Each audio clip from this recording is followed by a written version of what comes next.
रतलाम के medical college में एक चौंकाने वाला मामला सामने आया है। यहां लापरवाही के चलते एक बुजुर्ग की मौत हो गई, तो वहीं इस सदमे में उनकी पत्नी का भी निधन हो गया।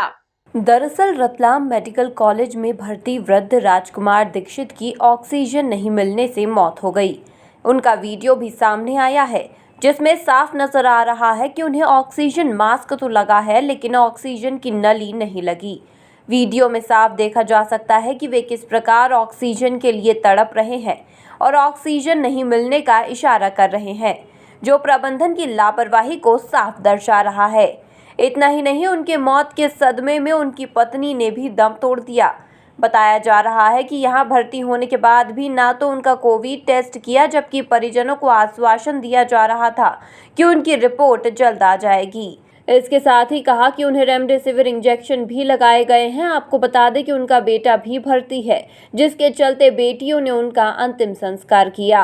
इस मामले में मृतक के दामाद हिमांशु जोशी ने प्रबंधन पर गंभीर आरोप लगाए हैं और इस पूरे मामले की शिकायत वित्त मंत्री सहित कई लोगों को की, लेकिन व्यवस्थाओं में सुधार नहीं हुआ।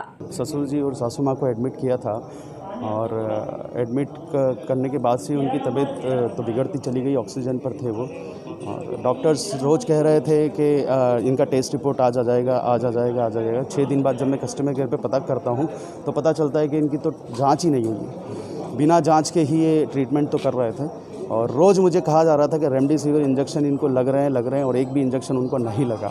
मरने के कुछ घंटों पहले भी मैंने उनसे पूछा था कि आपको कोई इंजेक्शन लगा है, तो उन्होंने कहा था कोई इंजेक्शन नहीं लगा है। हर दिन नए चीज़ें सामने आती थी। एक दिन मैं ऊपर गया तो मुझे पता चला कि हर बार टॉयलेट करने के नाम पर 10-10 रुपये लिए जा रहे हैं। जो टॉयलेट करवाने के लिए 10 रुपये नहीं दे रहा, उनकी कोई तो सुनवाई नहीं होती थी। अभी 2 दिन पहले उनकी मृत्यु हो गई है और जब ससुर जी की मृत्यु हुई थी तो उसके कुछ घंटों पहले मेरे पास फ़ोन आता है सासू माँ का कि बेटा पापा तड़प रहे हैं, कोई सुनने वाला नहीं है यहाँ पर। और जब मैं यहाँ आता हूँ तो देखता हूँ कि उनको बायोपिक तो लगा हुआ है, पर मास्क में ऑक्सीजन की नली ही नहीं लगी हुई है।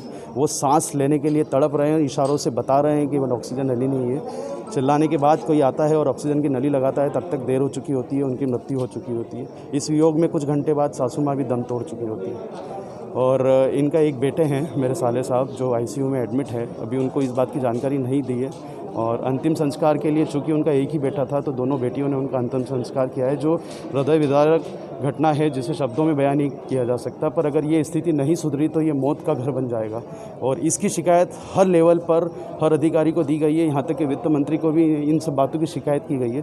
कलेक्टर से लेकर डीन और शिराली मैडम को भी इसकी शिकायत की गई है, पर यहाँ कोई स्थिति में सुधार होता हुआ नहीं दिख रहा है। जल्दी ही नहीं सुधार हुआ तो शायद हम बहुत लेट हो चुके होंगे और यहाँ पे बहुत ज़्यादा शव निकल चुके होंगे, जिसके बाद अफसोस करने के अलावा कोई ऑप्शन नहीं होगा। इस घटना ने जहां अपनों को हमेशा के लिए दूर कर दिया, तो वहीं मेडिकल कॉलेज पर कई सवाल भी खड़े कर दिए हैं। अब देखना लाजमी होगा कि इस मामले में आगे क्या होता है। Bureau report, MP news, आलौट।